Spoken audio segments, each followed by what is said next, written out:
What's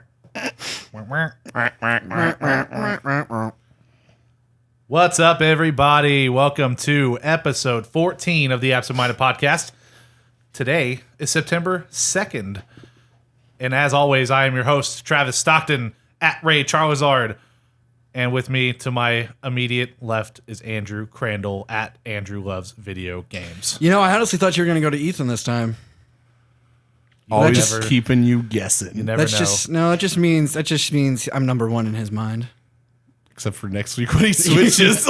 Hey, if it's for a week at a time, that's what counts. A good father never tells which child is his favorite. Neither. It doesn't mean he doesn't have a favorite, but he just never lets it. Lets Ethan's clearly the favorite. Just make more. Speaking of my favorite, Ethan Newbolt, at Souls Bjorn over here to my immediate right. What's up, everybody? How you guys doing? Good, man. Right. Had some nice ramens. Mm-hmm. You know, got some warmies in my tummies. Oh, that's sweet, sweet takoyaki. Oh, God, yeah. I'd been crazy. Don't say yeah, you didn't have any. No, I know, but I just had ramen. I had some nice spicy chicken ramen. It was good. So you said you don't like octopus. Yeah. Have you actually tried the takoyaki? Yeah, we've had it. Did I make you try it one time? Okay. Have you had octopus like well prepared? Like just by itself, not necessarily like shoved Honestly, in I've never had it in batter. any way other than technically I've had the little baby fried octopuses in like a batch of like calamari. a calamari. Yeah. No, I'm talking like maybe like a I've quick had blanch. like calamari. Yeah, but I remember one time I was I was real young. I was enjoying calamari, and then I grabbed one that looked like a squid, and I was like, I'm done. Well, it is squid. But yeah, Well, just like a nice like thick piece of tentacle, like a steak sized, blanched really quick, and then grilled with some olive oil. See that? I don't know if I could do it. Oh yeah, I bet it's good. It's like a steak. You know, you can get it tender. Just an octopus steak. Yeah, almost. Yeah. How tender are we talking? Like on a scale of rare to well done. I would say tender like a shrimp. You know, like a nice plump shrimp is tender. Dude, I had some weird shrimp the other day where I did some surf and turf at home, cooked up the shrimp. It was like this weird, I think it was called red Argentine. I don't know. Whoa. Tasted more like scallop than shrimp. Like it was kind of sweet. Is there a difference? I've never had scallops. Yeah, of course there's a difference. Yeah, they're scallop different, is a mollusk, I believe. Oh. And then I Probably guess wrong, shrimp would but, be a crustacean. No, I think you're right. Am I right? I think so. Speaking of shrimp, that shrimp we had at the Korean barbecue place. Oh God, the so Japanese. Why can't y'all keep this Sorry. in your Is head? it Japanese or is it Korean? We I went just to said a Korean Japanese because we passed the grill. Korean wine earlier, and that's just It was a got me thinking Japanese about it. barbecue. We I have think not we been should. to a I think we Korean should call barbecue. them and be like, "Hey, is this Korean or Just Japanese?" Google Gyukaku. It says it's Japanese. Does it say Japanese Yes, on that? Okay, that's fine. That's fine. I would not know the difference because I am a Because you've never had Korean barbecue. I'm a white person. I mean, I've had Korean. No, you've had barbecue. Japanese barbecue. No, I'm not talking about that one. I've had Korean barbecue. How do you know? Because I just thought we went to a Korean when I barbecue. bought the- you could Because have having Japanese the whole time. when I bought the TV dinner, it said Korean barbecue. No, actually, you know what? I would totally try a frozen Korean barbecue dinner. Comes with its own little mini skillet, like one of those easy bake ovens. But it's a small. You provide your own lighter fluid. It just comes with like a candle under it, so a that's little how it's baby like, grill, and he just do your little baby. Forget what I those feel like things that's are something for you would see on catering. like those weird YouTube channels where it's just like Japanese small cooking. Yeah. Oh yeah. Exactly. Like I remember one Those night, videos are I adorable. remember one night for like 30 minutes, I sat there just watching Japanese small cooking videos, and I was just like, I have to stop. I don't know why I'm doing this. Dude, there are certain Half YouTube an holes hour. you have to fall down. you Yeah. know? Half an hour. Half an hour. Half a Half an hour. fucking hour, man. It's not that long. So what have you guys been playing this week? Honestly, I've been watching more stuff than playing. Watching that Dark Crystal. I know you don't How want do to you talk like about it? it. Don't you want? No, you don't want to talk about it. But I Why? like. Is it because you want to watch it? Or? I just don't give a shit. Oh, I'm slightly This is interested. one of those things he where said suddenly, people don't care suddenly about the it. entire world has decided we love Dark Crystal, and I've because never it came out fucking in like heard about this 1984 until like six. Yeah, this it was- past week. It's. I mean, it's an old. Isn't this series. the only non-Muppets Jim Henson thing? Oh, there are tons of Muppets. No, but what I'm saying Wait, is there's this isn't Muppets actually involved? associated with the Muppets. Oh, like the show, like the actual Muppets? Yeah, Like Kermit? well, because Jim No, Henson yeah, made yeah, this, yeah. but it's not associated with the Muppets. Well, no, but you also have what the Fraggles or what the Fraggle yeah, Rock? but Wasn't I that don't Jim think, Henson no, too? I don't think Fraggle Rock was Jim Henson. I might be wrong on that, but I thought he did the Fraggles. No. I thought that was him. He was. But I know that like it's produced by Lisa Henson, which I assume is either his wife, his daughter, or some person that's in charge of his estate that's related to him, because obviously he's not around. But the show is great. The effects, the storytelling, the exposition, everything is really, really good. You said Mark Hamill's in it? Yeah, he's the voice of one of the major Skeksis. Was he in the original? That I can't remember. Okay. I watched it a little while back, and I just can't remember. But it's really good. If you like The Dark Crystal, if you like The Labyrinth, if you like any of those movies from that time and point, go check this out. It's really good. Game of Thrones level storytelling. I'm telling you, Game of Thrones level storytelling. You're gonna love it. I have no fucking idea what either of you two are talking about, but in That's case fine. you are like a new listener, each and every week on Friday at 10 a.m., you can catch new episodes of the Absent Minded Podcast on absentmindedpodcast.com. There you can also find all of our Twitter, Instagram, and Facebook information, both individually and as a group. You can follow us at Absent Minded Pod on Instagram and Twitter, or check us out at facebook.com/absentmindedpodcast. Be sure to like and subscribe and share the podcast on all of your favorite platforms, and even the ones that are not your favorite. Because any review or extra share, all that stuff helps us fight the evil algorithm and get us into the ears of more people that might enjoy the show just as much as you do. You can also check out the website and to leave us voice messages if you want any of your stuff read on the air, or you got questions for us or things you'd like us to talk about or give our thoughts on. And you can also use the listener support program to donate $1, $5, or $10 every month, or just once. It's up to you. Help keep the mics on.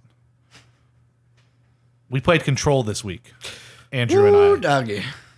I finished the game today, just before the podcast. We got hot takes. And I'm ready to go. about maybe halfway, maybe a little bit less than halfway. Yeah. Man, turning people into dust feels great. Yeah, you Thanos say dust, did nothing wrong. It's more of like an ethereal fog. I don't really see a whole lot of like dust particle Yeah, you're right. I things. was whenever I was playing earlier today, I was thinking about that as well. How it just looks. Yeah, it's more of like a The- fog-like substance. Yeah, the kind of effect thing. almost reminds me of like how a mirage looks. Like when it's like heat wave stuff, like the right. way like a road looks and it's really hot and stuff like that. I was like, I've never seen an actual mirage. So. What's that called? Heat. But I know what you're talking about. Yeah, something like. Well, you know what I mean. Being fucking hot, that's what it's called. Yeah, it's called living in fucking Houston. Yeah, I figured Ethan's already said it's probably not up his alley. Yeah, just I don't know. Just not really where my mind is at right now in my video game list. Yeah, and I'm not ready to spoil things for Drew. I'm just not that guy. So I think maybe just some high-level impressions, how we're feeling about the game so far. Yeah. Without getting too deep into the story and stuff. Still want to give people, if anyone's listening and they're going to go play this game, I want to give everyone time. I want to have plenty of spoiler warnings so we don't blow Yeah, up I mean, it's anyone's barely been good out. time. Like, I don't even think it's been out like a week yet. I did not expect to finish it so fast. Oh, your beer is ready, Travis. Awesome. Yes. Awesome. But Also, I guess one thing sorry. I wanted to, to say about talking about like impressions about it, it definitely like just kind of throws you in there, you know, I guess with both just story and combat. Fucking piece of shit. Why would you ruin it? That was the whole point of Caitlin doing it, was so that we didn't have to fuck up the. You can't call me. Fuck you. You a could have piece just of cut me shit. out. You could have cut me out. You didn't have to draw any attention I to it. can't cut. I You can't cut spoiled anymore. it by drawing attention to it. Caitlin's being super nice and grabbing us some beers. We got a Dragon's you didn't have- Milk where would White she go? or something. A White white stout. stout. Yeah. Anyway. I did. See, we did it. just Yeah, we did did the it. thing. We were Wow. talking about that before the show. Anyway, I'm sorry, Drew. Continue.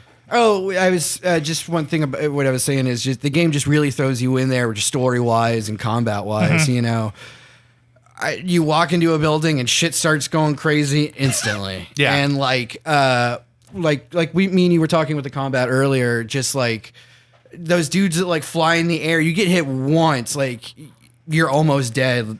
You know. Yeah, I'm actually really surprised about the variety of enemies. It's one of those things where, because this game is not incredibly long. Like I was saying, I finished it quicker than I expected to, but mostly it's because I had an unusual amount of free time to like really just sit down and play through it. And it was so gripping that I immediately got sucked in.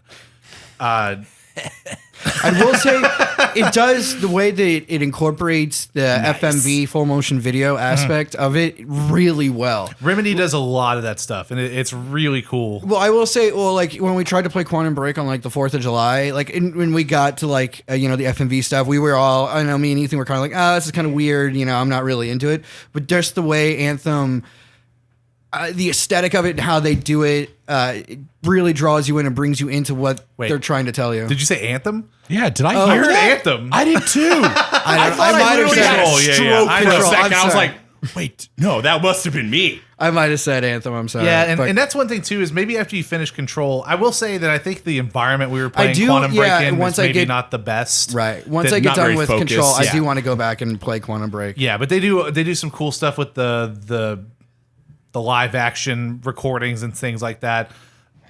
This game is definitely dripping with Remedy's style. Absolutely. It definitely feels like one of their games.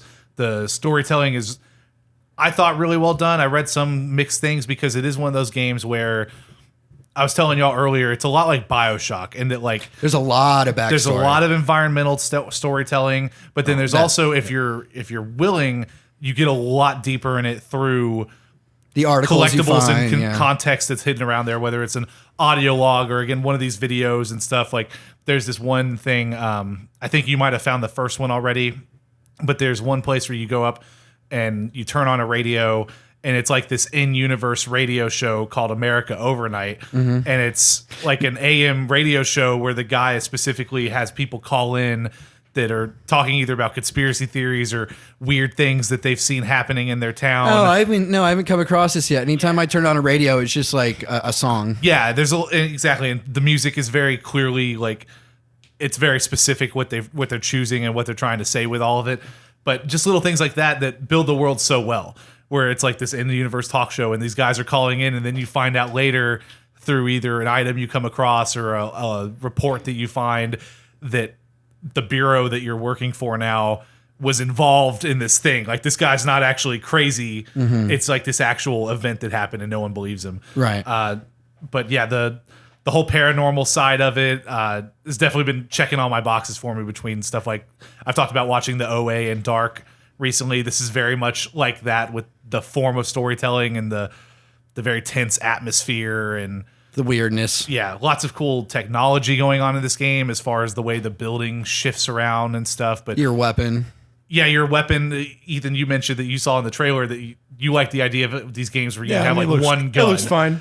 Yeah. Whatever. But you do have this one gun that it takes different forms as you play the game, and Oh yeah, and there's no like it's automatic reloading.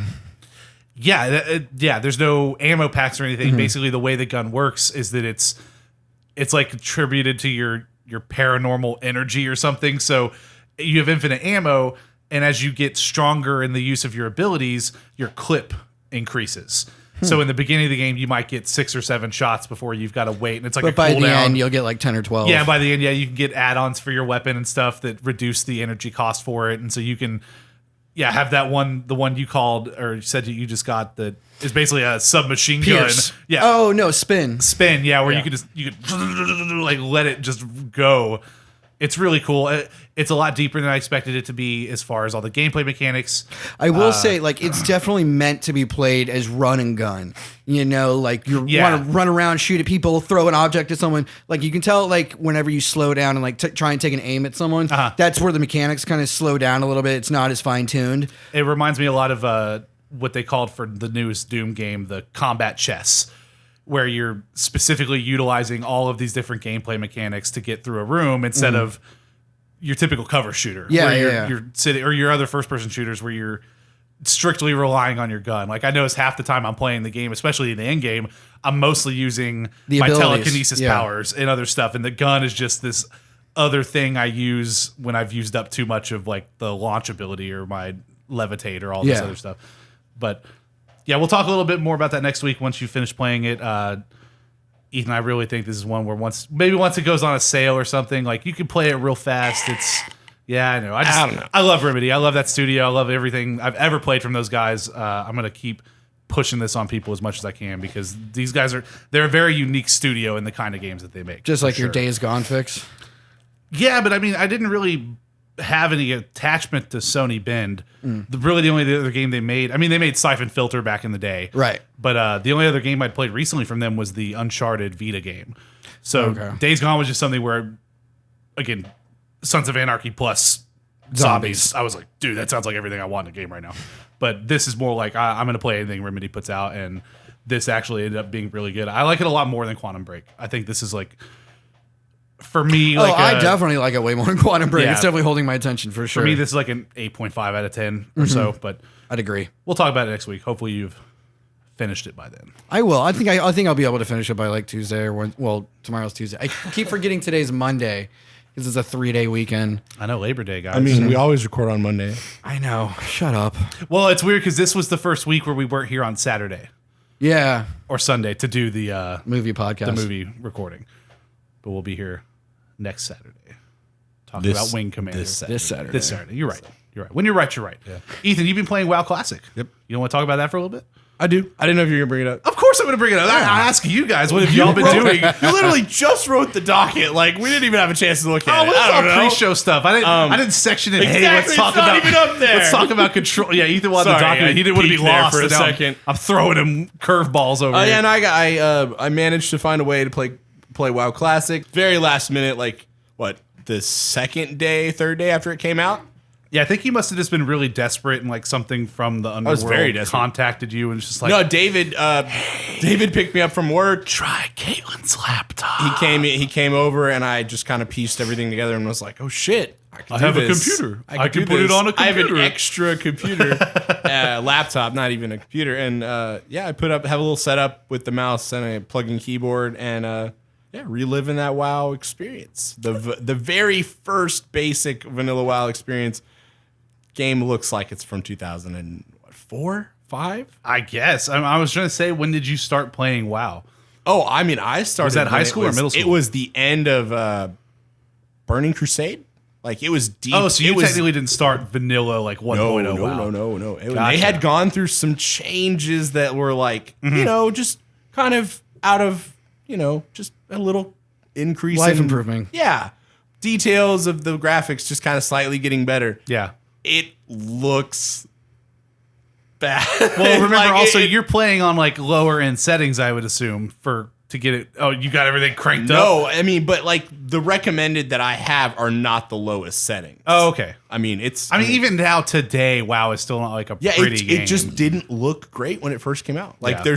there's no argument. I'll say it doesn't look great now. It's still old. It's retail has gone through It's like improvements. Minecraft. They've Let's put updated- some 4K textures no. on Minecraft. It still blocks. They put HD textures in Yeah, retail. yeah. I mean, BFA has decent looking models, but these models are not good. Their faces do not look like faces. It's Hey, just that's what lines. the people wanted. I'm fine with it. It looks great to me. So are you not on one of those like the hilariously the streamer overpopulated servers? No, Stalag or Stalag. Oh, is that what the issue is? It's like these streamers hopping on and people wanting to play with them? Or? Asmongold and what's the group that got like the first 60? It's like Mercy, or it's like a group of them, and they got like the first 60 on, and I believe it was the Stalag server because that's where everybody is, and you have to log in early to get on before the queue starts. Yeah, I was reading there was articles popping up and stuff where like one of the earlier quests where you have to go kill a mob or something where there was images of literally like a queue of like 60 people in a single file line waiting to like go in because this is old school MMOs where you start the quest and it can only generate like one version of this mob, and it makes me appreciate Final Fantasy 14 so much more. I have to say, I think the increases, they've increased some of the mobs, they've increased the spawn rates. They have to have like these things are coming fast, especially with this influx of people. The last there thing are you want a lot is of people. a bunch of people coming in. Getting aggravated that they can't play. On the peak nights, on the weekends, Friday, Saturday, Sunday, my server gets to the high, but never full. So I don't have a queue, but there are tons of people playing. It's surprising how many people are there just talking to each other. Yeah. Because there's no way to communicate other than like inviting people and then or just saying, hey, or doing Dick, I was here. say, Hey, I was here first, you asshole. Like, Yeah. get behind me. And there were some instances where there was a few. There have been some brawls. When there was a few, there have been some PvP me bros.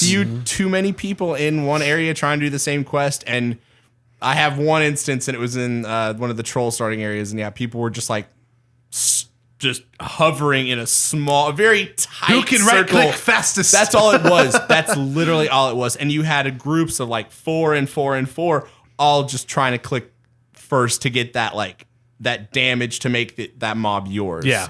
And It was kind of bad, but Yeah. I mean, that was it. It was over quick, you know, Now- and then now I'm in it. I didn't put this in the news, but I did read earlier today that they broke like 1 million concurrent viewers on Twitch Yeah. for WoW Classic.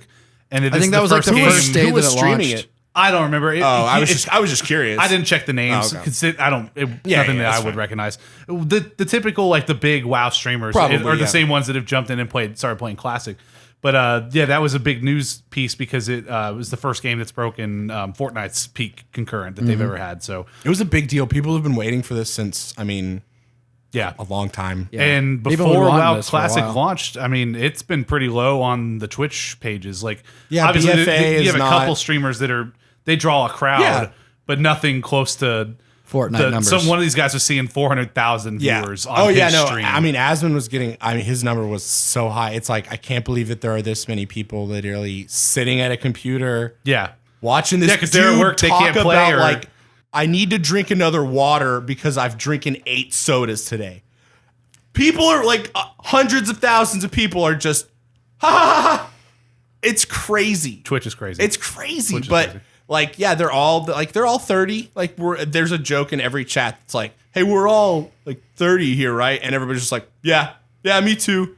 It's just that age. This is what they want. They want that hard classic WoW experience that the new version is. I don't even play the new version.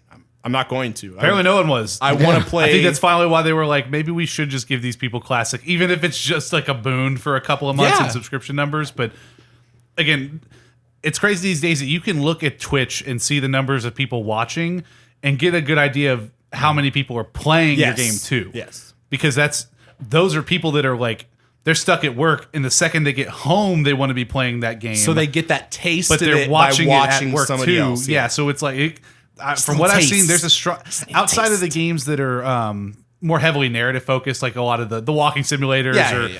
stuff like Life is Strange, where it's like you play the game once, you make your The choices. quick that's it. stream that you get done in a day. It doesn't correlate as much for that, but like these fighting games and stuff like World of Warcraft, these MMOs, like The those are all everyday- people that they're so hooked that they're looking to get that taste, just that little fix while they're at work or hanging out with someone else, and then they go home and they play. So that's big. That One many more people- thing I will say about it is it's cool that like this game had its world firsts, right? Back in the day. Like the big, huge first raid bosses from the original game. Somebody got that first and they have that forever and they can die with that. This is like a second chance for that to happen for anybody. Like you can get all the world firsts again and it matters again to a certain degree. And I think that's kind of cool. Like how many iterations of that do you get? Where it's like literally another world first. I mean, depending on how successful this is, who knows? What if we see an EverQuest Classic Right? pop up in mean, Ultima Online honestly, like, Classic, if Final Fantasy 11 Classic? Like how many? they already have you that. could though. reboot They these have games. they have a couple of the Final Fantasy 11 servers. They reintroduced those again. Oh, You are there, like, you 1.0 there's servers two, for, like- there's two servers that you can play. Wow, that's kinda Mr. cool. Happy is a huge. I would never do that. 11 is like so bad as far as the Mr. way it's Happy designed is compared to a other huge MMOs. Final Fantasy streamer, and he Yeah. plays it sometimes in his off time. And I got he likes it. I got a copy of Final Fantasy 10-2 Vita from him from one of his giveaways because I watched 10-2 Mr. Happy for a Vita? while. Yeah, they did the Final Fantasy 10 remaster that came to Vita. Really? Yeah, it was PS3 and then Vita and then the PS4 port. And then now everything. Yeah, It's on Switch. It's on Xbox. It's really cool. I hope everybody's enjoying it as much as I am. It really does get that like nostalgia, and for those who maybe started after it, first came out and didn't get to experience the OG, it's kind of a cool thing. a little relic. Yep. It's like going through a museum. Yep. And then it brings into the argument of like, where will they go next? Do they release the expansion? You got to imagine they got to have like certain worlds where it's like these are BC worlds. These are I don't know. final patch leading to BC. Because there was something I was reading where people were even pushing for the idea of like stopping at Lich King. Yeah, Because that's like the full world as it was before You what, introduce Cataclysm, kind of right? something weird, yeah. Yeah. And I see the want for that because but I wouldn't want necessarily the life changes. I just want that content. Yeah. Like the raids, the fights, the quests. Don't make it any easier though. Mm-hmm.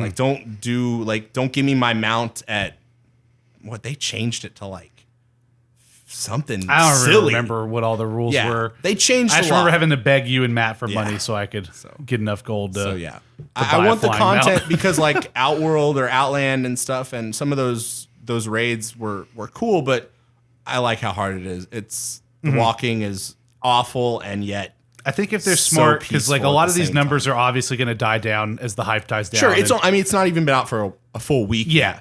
You know? But I think what they'll probably, what I hope they'll do if they're smart, and it seems like they're handling this all very well, is that they'll do something where like some of the worlds get upgraded to like different levels of expansions or content levels, and then maybe they offer free transfers. Or They something. did a lot of like testing for Classic with the beta to figure out kind of what people did want them to change. Because when the beta first came out, or during the beta, there was stuff that wasn't in there that's in there now. Yeah. They're obviously making conscious decisions. The problem is when you add in the expansions, it is always already the whole yeah. thing. You can't make everyone happy, but I think especially if they keep it to the $15 a month or something like that, like that's such a wealth of content, so many options and stuff. Like Is it I think really it would be $15 a month? Yeah, and if you play like retail, there's ways to not even pay for it if you make enough gold in the game. Oh yeah, Yeah, I I forgot heard about about that. that, Yeah, you yeah. can make Tokens gold and and then stuff. just buy your time, Which is through great. there. I mean, Yeah. it's if you play the game enough, why not? But if you bring in the next expansion, that's 2 races that were not in the original game. It brings in a whole can of worms. Blood elves, man, dope. Had a cool blood Yeah. elf. Anyway, I think it's about time to get into some news. How's that sound, boys? The news. What's in the news? News. So our first piece of news is actually a little out of date now, but it's still interesting. I meant to have it last week and I just glossed over it because I got a little too drunk. So RetroArch is a emulation suite that's on like tons of platforms. We make this joke all the time, but it's on you can run on your phone, you can run on your Switch if it's jailbroken, you can run on all your game consoles if they're jailbroken, PC, Android phones, your toaster. Which I love we do throwing in not. the toaster. Which we do not condone. Absent-minded does not condone. Jailbreak your shit. It's your stuff, guys. You can do Absent-minded does whatever not you want. condone that kind of thing. Live your life. So in their Asterisks. latest update that I think has been pushed to most platforms already, they've added a really interesting feature. It's an AI machine learning based function that enables text to speech translation of Japanese games to English during gameplay. So what I mean by that is obviously there's tons of games that either never get localized, they never get brought over to the US or Europe or anything like that are especially like older JRPGs and stuff, but even plenty of things outside of RPGs that just don't get translated. So my favorites that we've talked about in the past are those like Super Nintendo Dragon Ball games. Yeah. Like the story of Goku and all the Super Butoden titles and stuff like that. Yeah, Those well, just also never I got think localized. Fire Emblem originally came out on like the Super Nintendo or something like that. And like hell, Mother those 3, never got that's translated. a big deal. Yeah, The third Earthbound game, like that came out on Game Boy Advance in Japan, that has still never made it over to the US. And of course, so many of these games, they have fan translations and patches Right. to try to improve them. But this does it all on the fly. So you load up the game, you turn on this feature, and it can either do text to voice. So it has like a narrator that Reads tells to you you. what's on the Yeah. thing and each option you pick because it can detect where you're on the screen. Or it could even go so far as to superimpose it into the game itself, mimicking the game's fonts. Damn, that's cool. That's So you impressive. can, like, say you're playing Pokemon or something, it's all in Japanese, it can change and add in the fight, item, Pokemon, that kind Yeah, of Now, thing. is it going to Run. be like small text right next to it, or is there like No, any it sort of? replaces the text on Wow. top. There are videos of this on YouTube if you just go to RetroArch's YouTube page. That is really This fucking is super impressive. fucking cool. Yeah. Yeah. This is huge. And what's so nice about this as well is that, again, with anytime you're dealing with like ROMs and these backups and these game images and stuff, especially if you're going out and downloading fan translated ones, it's so hard to know if you're downloading a clean file or not. It's usually better to not fuck with the code of a lot of these games because in these patches you can introduce all sorts of new bugs and stuff. Yeah. This is not Nintendo certified seal of quality level stuff. This is like some dude in his bedroom in his spare time over 10 years translated half the game or something. Yeah. So to be able to do this on the fly, and again, I really say go look at the video because it's impressive how well this works and how quick it happens. Is this something you're going to try out? Oh, absolutely. I've always have RetroArch installed on my computer. I think I also have a copy on my PS3 just because sometimes I like to play it with the PS4 controller. It's just a little easier. Right. But yeah, I have plenty of games where I'd much rather not have to play the 75% translated, but missing certain things. And also it's just a cool little tech demo. This is early days. Like, think about how rough Google translation was 10 years ago. And how now it's fucking great. It's incredible. Now. It's gotten so good. So this is awesome. And I definitely, if you are someone who does a lot of emulators and stuff, check this out. This seems really cool. Yeah, that is fucking awesome. Next, Doom's official Twitter account has announced that we're working on a new game update for Doom and Doom 2's re-releases, which improves in-game lighting and audio to match the originals. The update also brings game performance improvements. Stay tuned for more details. So this fixes some of the issues I told you were a little more nitpicky. That's cool. About the new ports that came out on PS4, Xbox, and Switch. Like, what were some of the issues? I saw some PlayStation Access issues people were playing it, and he would mention a few things here and there, and I was like, oh, okay. In-game lighting and audio issues. Sorry. And performance issues. So a few of them were just that this is one of those things where Doom should be really easy to port. It's old, it's open source, it runs on everything. And so this came out, and there were you'd go into certain rooms, and instead of it being lit the way it should be, it's like kind of blown out. I know I saw some audio issues where the audio was playing back at the wrong speed compared to how it was supposed to. So it would the audio would be sped up, which means the pitch goes up. Right. So like classic tracks just don't sound the way they should. Sound like squeaky or It's something. like there was like some hitbox issues or something. Yeah, little bugs and stuff like that. And then the performance, of course, I told you this is the reason I hadn't bought them. They were locked to 35 FPS on consoles when they could easily be running at 60. Like they could run at 300 FPS on a console. Like these machines are hugely powerful compared to what they were originally running on. Yeah, 386 computers they launched on. So good to see that those are getting updated. If this works well, I'll probably finally buy these because I like having Doom and Doom 2 on every platform possible. But that's just me. Next up, big news from CD Projekt Red, kind of flying in the face of what we knew about their plans in the past.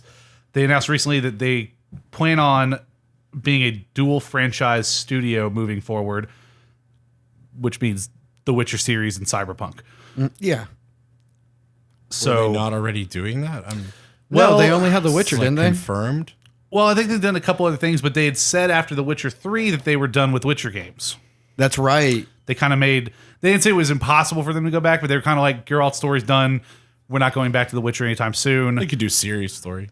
That's what a lot of people were hoping for, that they kind of expand on her. And of course, there's plenty of stuff in the books that could be adapted, all that stuff. What about a Dandelion story? Give me more Dandelion, fucking bro. Go around just being a minstrel and fucking all day. That's a great game. Oh, dude, a Dandelion sim? Hell yeah. Dandelion VR. Dude, it's like Skyrim, but Dandelion. So it could be great. You could use the moose controls to play like your mandolin and everything. Yeah. Just want to read a couple quotes from the article over on twinfinite.net by Alex Gibson. Indeed, the publisher sold more copies of The Witcher 3 in the first half of 2019 than the same frame time in 2018. So the game is selling better year over year, which very rarely happens. Unless you're GTA 5. Well, GTA 5 has been still selling. It's not selling as many copies as it was the year before. Okay. That's what's so interesting is that it's sold more this year than last year. Yeah, that is interesting. Which that's the opposite of what's supposed to happen. Well, yeah, but it's also, I mean, that game was what, Game of the Year 2015, and it's what can easily be like 100-hour RPG epic. Oh, sure, yeah. And you can get it for $20. Yeah, and the Switch port's coming out. Is it out yet, or is it coming soon? Something tells me it's coming out soon. I'm not sure if it's out yet. I don't keep up with the Switch news as much as I probably should. CD Projekt Red's overall revenue increased 28% in fiscal quarter 1, H1. That's what that means. Which meant that the net profit hasn't slipped despite rising Cyberpunk development costs. Speaking in a summary report, CFO, I'm not even going to try to pronounce that, but the CFO of CD Projekt Red said our financial results for the first half of the year again was mainly affected by sales of The Witcher 3, which remained strong. This firmly confirms our belief that investing in top quality games pays off. The company believes that maintaining the observed growth dynamics and expansion of its activity profile will... I'm not reading all that. It's more word salad. We don't do the financial report stuff here. But basically what he's saying is we didn't expect The Witcher 3 to keep making us this much money this long. So might as well make So we more might games. as well keep making Witcher games. Yeah. Let's see. Further results of the CD Projekt Red Capital Group will also depend on the popularity and progress of in-development Gwent, the Witcher card game. Nice. Still have never played Oh, Gwent. Gwent, so good. How have you never played Gwent? Did you play The Witcher 3? Yeah. You didn't play Gwent in the game? Dude. Yep. That's like the whole game. Yeah, you it do really everything is. else Yeah. so you can get to the next town and play the next battle at Gwent. Actually, you have to get those good Gwent cards. Yeah, you don't want to miss any of the my missable God, dude. ones. Gwent I have is been wanting so to do a good. replay of Witcher 3, so if I do that, I'll definitely. Just don't play it on your Switch. I'm not. I'm going to play it on the fucking TV that I have. On the TV. On the TV. Yeah, if you do get it, I think it might be on Game Pass, but you should try to play. No, it's not on Game Pass. not? No, I don't think so. I was gonna say either try to play the Xbox version or do it on your PC instead of PS4. Just because the HDR on PS4 is broken. It like on my system, tons of banding in the clouds. It's like super distracting. Every time you move your character, you just see like just tons of banding. Yeah, I remember. Well, the last time I tried to play it was whenever I still had my 980 and my old monitor. Yeah. So now that I have like this TV and a wireless controller, yeah, I'll definitely try and throw it up there and put it on HDR and everything. Well, there's no HDR on the PC version. Oh, okay. I mean, But either way, it'll I'm sure still it'll run. It'll run better because on the PC version you can run it at 60 FPS. And Yeah. It's all the texture mods and stuff like that. But basically, if you want an HDR, Xbox One is the way to go. And if you don't care about that, just want the high frame rate, do it on your PC. Just skip the PS4 version. Yeah. It's just not the best way to play it. Really. Next up, also some more CD Projekt Red news. They're very happy about the pre-order numbers for Cyberpunk 2077. And in its same time since or leading up to launch, it has actually been pre-ordered more times than The Witcher 3 was over that same time period. So Not surprising and good for them. yeah, there's a lot of hype behind this game. Of course, a lot more fans of CD Projekt Red were made because of The Witcher 3. Yeah. So those people probably Me- weren't me being pre-ordering one of them, before, yeah. but are pre-ordering now. Yeah. And everything we see about this game continues to look good. I did watch. Did you happen to watch the deep Yes. dive? What do you think about that? It definitely wasn't as glossy as like the E3 presentation or anything like Yeah. this was. This feels more like actually what you'll see in the game. Uh-huh. But it looks fucking cool. It's Still looks kind of really like good. it's kind of like what I expected. It's just like here's the shooter path, here's the cool tech path. Yeah. It's kind of like something you would see almost in a Watch Dogs presentation. You can shoot your way through, or you can go do all this cool tech shit. Yeah, I didn't watch the whole thing, but I agree with you. It does not look as shiny and next gen as it did in the first couple reveals, Yeah. which makes sense because I think those were target Just renders. like the Spider-Man photos. Hashtag Puddlegate. But at the same time, it makes sense to me because the whole time, this is one of those games we're looking at and we're like, I'm sure this level that they made for this demo looks that way and Yeah. runs that way. Yeah. How do you scale that to like how big this world is supposed to be and how in depth it is? It's just like kind of like remember like the first Anthem trailer. Yeah, exactly. Yeah. Well, okay, so did it look like it ran well? Yes.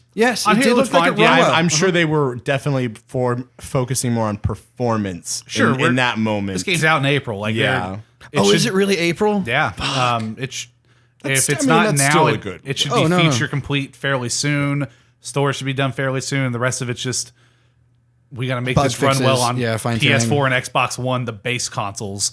And then we've also got to scale it up because that demo, I will tell you, was running on a PC. Yeah, supposedly with they a always do 2080 that Ti, kind of thing. Yeah, Really? and still looked a little blurrier than Yeah. what we Well, remember. you have to think you're showcasing a product. You want it to run the best that it can. Yeah. To showcase what it can do at its max. So of course you're going to use something Well, that nobody has. What we were saying in is your, that we were no, saying I get it. there was a bit of a downgrade in the graphics, and this is also running on highest end Yeah, I know. PC that they can get. Yes. So it's gonna be running a little. It's gonna be looking a little Yeah, so lesser and what's like lesser the on Yeah, the yeah, other yeah, what's a games. exactly. base PS4 going to run as? Or God forbid an Xbox One S? Yeah, well, no, that's what they have to do. yeah, because that's one thing we didn't touch on with our Control impressions, but those base consoles running Control, which is another one on PC that is like one of the best looking games out there right now. With Yeah, the because ray what is tracing in and the lighting whenever I was effects. watching the Digital Foundry review, I think it's what the Xbox is running in it like It's running at 720p, right. and then PS4 is running 900p. 900, and then the PS4 Pro is and 1080. neither of them hold 30 FPS. Really? Like the average frame rate is below 30, and it's like constantly hitching and stuff. Damn. And Cyberpunk looks like it's going to be even more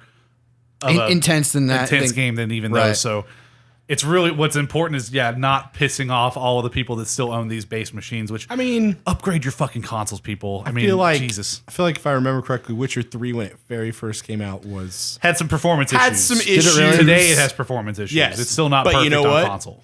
It's a great game. People love it. Still a good game, yeah. But yeah, Witcher 3 at launch on the base systems. I mean, that game came out before Pro Sure, and X were yes. were being talked about. Sure. And it did not run well. But yeah, what I'm not sure about with the Cyberpunk demo was if it was as blurry as it was because maybe it was running with the ray tracing stuff turned on, which of course that's going to drop your resolution because that ray tracing is still very expensive to run on computers and things like that. That's one of those features you can, maybe you're running at 1080p with it on, then you turn it off, and now it's like, okay, I can run 4K 60 without this turned on. So who knows if they were really showing all the bells and whistles. But something tells me ray tracing wasn't on because I didn't really notice it too much in the Tracing trailer. those But rays. also, would you know what to look for really? Is kind of the just like reflections, graphics expert Andrew Crandell over here? just kind of like reflections and the way stuff shines off stuff, and I guess Depends, because ray Yeah. tracing can be used for shadows. Oh, true. I forgot about that. Yeah. Tracing those rays. Yeah. Drew, have you been playing your Switch at all since you finished Marvel?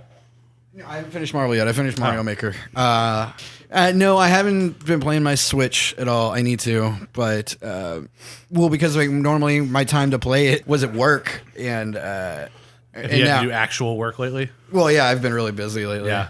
and so yeah, I haven't had time. And like there's still stuff on my main consoles and PC that I need to beat. Mm-hmm. Switch just feels like, okay, I can get to this later because I can, just bring it anywhere with me. You know, so if I ever, like I love bringing my Switch. Like, this Switch has made it like doing mundane things great.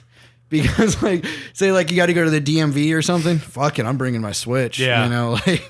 Yeah. And it's just so great for shit like that. But like whenever I'm at home, I'm like, oh fuck, I gotta play Control. Like fuck, I gotta beat Kingdom Hearts 3. I mean, you don't have to do anything you don't want to do. I don't really want to beat Kingdom Hearts 3, but Dude, you got to beat Kingdom Hearts 3. I know I need to. I know. Yeah, actually, DLC comes out soon. I feel like Really? Oh, I forgot they're doing DLC for that. Yeah.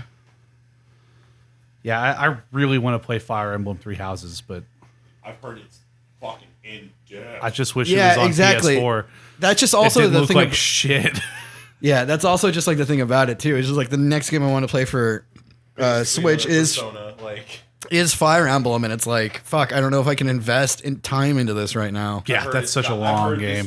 This one is like Minimum 100 hours. if you don't do something and you get like that you miss it at the right moment, you fucked up. Yeah. Oh well, yeah. That's like a key thing Because for the Fire Emblem there's like series. permadeath for your characters and that's stuff, always and- been a thing. or Oh your no, students. this is even like student like making and then like training and Yeah. just Yeah, because I've read a lot of stuff where people are like safe scumming and they'll do something wrong and then like they'll give up 20 hours of gameplay because they're like, fuck no, I need that character Yeah, back. Like, I've definitely which done is that. very XCOM to me because it's the same at XCOM where I pick certain characters I'm like really invested in and I've been building them up and then Yeah. you lose them and you're like, fuck, what my last So save many was times hours whenever I ago. played the first Fire Emblem on the Game Boy Advance, I would just like restart. Like I'd lose like a Pegasus character, and I'm like, fuck, got to restart this level. you know? Yep. And we're back. We're I back. murdered Travis in cold blood and Andrew's Huh? in a cage. I have taken over. Oh god. Daddy, please. No, that's fine. You can do it. I was like, why do I have a microphone in here? Oh wait, no, I'm dead. Drew's the one in the cage. I am in the Choose cage. Yeah, you're dead. So weird. You were too powerful to keep alive. You're too risky to keep alive. It's like that what if DLC you get for a game. Like, what if Ethan ran the show after murdering Travis? It was the only way. Speaking of phoenixes rising from the ashes, Telltale Games is being revived. Which is weird. I have no idea why. I heard a weird. There's a lot of weird stuff I going read on with some this. odd things about how this may not be like a revival and more of a way that like they're getting around certain business practices for hiring and It's like New Coke. paying and stuff with Really? their hours with their workers. Well, that's let's get scummy. into it. Yeah. I heard it was kind of Iffy. depending on who you heard it from. Right. Yeah. You could hear something different. This article is from Colin Campbell over at Polygon.com. Telltale Games, which was shut down last year, is being revived after its assets were purchased by a company called LCG Entertainment. The new company will sell some of Telltale's back catalog and will work on new games based on a few Telltale associated properties as well as new licenses. The new Telltale is headed up by Jamie Ottley and Brian Waddle. Waddle. Ottley said that some workers from the original Telltale games will be offered freelance roles with full-time positions possible in the future. What? I don't like that. Ottley has spent much of his career in mobile games. Oh, yeah. Most recently as founder and CEO of Galaxy Pest Control, which is best known for licensed games based on the Duck Dynasty and Power Rangers series. So he thinks jobs are microtransactions? Waddle's previous experiences includes running sales and marketing for the Havoc game engine. Neither worked at Telltale Games prior to its shuttering in 2018. In an interview with Polygon, Ottley confirmed that the new business has back catalog rights to licensed properties, The Wolf Among Us and Batman, as well as full rights to original Telltale games such as Puzzle Agent. Quote, there are some other expired licenses that we are looking at, he said. Ottley said it's possible the new Telltale will pick up some stories where they left off. Quote, we're still evaluating, but we definitely want to continue some of the stories, he said. But it looks like The Walking Dead won't be coming back. The license is now owned by Skybound, which has its own plans for game releases. The status of previous Telltale licenses such as Borderlands, Game of Thrones, Guardians of the Galaxy, and Minecraft has not been announced. When asked about Telltale's previous plans to release a game based on Stranger Things, he said that the rights had reverted back to Netflix. Ottley said that he bought the rights to Telltale because he believes in the future of adventure games. Quote, this is a viable business that went away due to market conditions and some scale choices that Telltale's previous management made. I like games that tell stories, and I think our industry should have a company that specializes in narrative-driven games. I feel like this dude saw a foundation with a fan base, with a name, saw it was super cheap, bought it, and he's like, I'm going to turn this into something. Alpha move, but I don't like the way he's doing it. Do you think he's going to port some of these games like the Batman and the Wolf Among Us to mobile platforms? I didn't even think about that. I'm pretty sure they're already on mobile platforms. But Campbell continues, Telltale's rights were purchased from a company that had been assigned by creditors of the old company. According to Ottley, negotiations began 6 months ago. Quote, it was incredibly complex, he said. The purchase price has not been announced. Publisher Athlon Games is a partner in the deal and will handle storefront operations and distribution. Financial backers include various game industry figures, including Chris Kingsley of Rebellion, Lyle Hall of Heavy Iron Studios, and Tobias Sjogren, formerly of Starbreeze. Nailed it. I think I did. The revived Telltale games will be based in Malibu, California, about 400 miles from the original studio's headquarters in San Rafael. Quote, we're going to stay small over the next 6 months, and we will work for more of a distributed development pipeline than Telltale was known for. We'll focus on tools, technology, and design in-house. Some things like animation and motion capture will be done with the right partnerships externally. Ottley explained that the company is looking at evolving Telltale's episodic model. Quote, we will probably keep the concept of episodes, but with different pacing. This is a different world from a media consumption standpoint. We need to look at how people like to entertain themselves. I like the idea of binge watching. Don't we all? On Telltale's legacy and its managerial errors, he said, quote, they brought me some of my favorite stories to play, and they did an amazing job building the company. It's unfortunate the way it ended. Certainly, we're working very hard to not make similar mistakes. Born in 2004, Telltale was best known for its innovative use of licensed character-based narrative adventure games, often released as episodes. However, after some success with series such as The Walking Dead, the company overreached, taking on too many projects that were poorly managed. In September last year, more than 250 people were laid off in notorious circumstances. Shots fired, shade thrown. A class action lawsuit against the original company's executives is currently ongoing. This action does not affect the new company. Executives and founders from the original company are not part of the relaunch, although Polygon understands that some former managers have been consulted in an unofficial capacity. Yeah, I don't know. It sounds really just businessy dealy to me, you know? For sure. And like you said, I think this was definitely an instance of the company that was managing the assets that were taken over by Telltale was basically a conglomerate of financiers that are trying to make back the money that they lost in this business deal. Makes sense. And like you said, I think this is someone who saw that there were offers going around for pennies on the dollar to buy this name, because I mean, it'd be interesting to see those numbers and what this looks like in the future, because are these guys paying back any of that stuff? Was it just like a write-off for these financiers and I'm just sure selling it off for what they can to recoup what they can? I'm sure this is another instance of hey, give me a little bit to get this going, and then I'll, it's just another cycle, probably with what happened with Telltale. Like, they overreached a little bit. He may not be. He may do a great job, and he may bring us like you. I know you'd love to see another Wolf Among Us game come out. Yeah. But they are on mobile platforms, by the way. I just looked. Oh, yeah. I mean, that was the thing, is that that's why their engine was so terrible, is that it was built not so much with optimization in mind and more, we need to get these games on everything as quickly as possible. Like, one of the first big releases for this was when the Walking Dead, the first season, came out on iPad. That was one of their goals, where they're like, we want this on iPad as soon as possible. And these kind of games work really well on mobile because they're not graphically twitchy shooters. They're not yeah. graphically intensive. Yeah, it's mostly choice Touch, based. slide, maybe tap. Yeah, action adventures. You're going around, clicking things, reading stuff. It definitely seems weird. The weirdest thing is definitely the whole freelance. Some people were bringing back, but you're here as a freelancer. And how long have you been with Telltale? Since the day one, maybe? I mean, the issue was that Telltale was one of those companies that had a lot of turnover, but there were quite a few people, such as writers and some artists and stuff, that had been there since the beginning, or not the beginning so much, but at least since as far back as when the Walking Dead came out. Like a long time, sure. Yeah, and a lot of the issue with this is that what made those games so great was the art style and the artists working on that to create that art style, the writing and the storytellers, most of which who probably won't be coming back. If they'd offer me a freelance position, I would not be going back, because my biggest goal is I'm looking for job security after the freak out that I just went through of losing my job. Full-time position, though, maybe. No, I mean, maybe. A lot of these people have moved on. If you do exactly what we tell you and you don't argue or fight back with us at all, or second guess our decisions, and you do exactly what I say, you may get a full-time position. Especially the more tenured people. I can't imagine them going back with that, and like.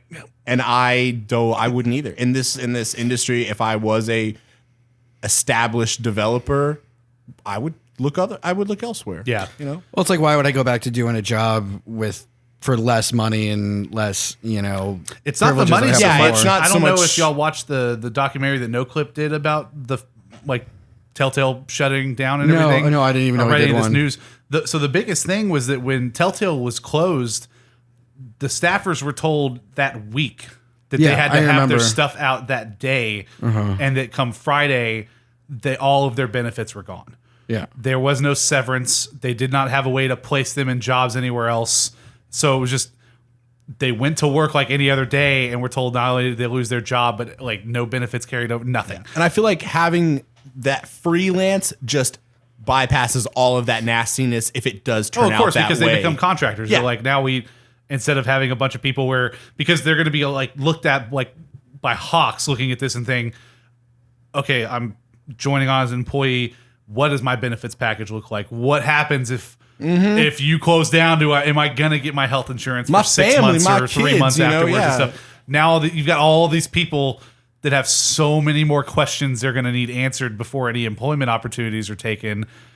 None of these people are going back as freelancers. I can't, unless they happen to be contracting before, and then it's something they're used to. I never like to use the word never. But also, like I said, 400 miles away, these people would have to pick up and move. Yeah, in Malibu? Yeah. Come on. And that was an issue too, is that San Rafael, a lot of those people lived there and were happy to work at that studio because they're not in San Francisco, they're not in San Diego, they're not in Malibu. The cost of living is still expensive, but not the same as it is here. So now they're all going to commute or move. There's no job security. Well, I don't think there's any commuting 400 miles away. I don't know. No, you don't commute 400 miles. How much is 400 miles? Is that a lot? Yes, it's a lot. That's a lot. Okay, yeah. Well, there you go. You're not. You going to fly there for work? Come on. On my private jet. Take an Uber? Yeah.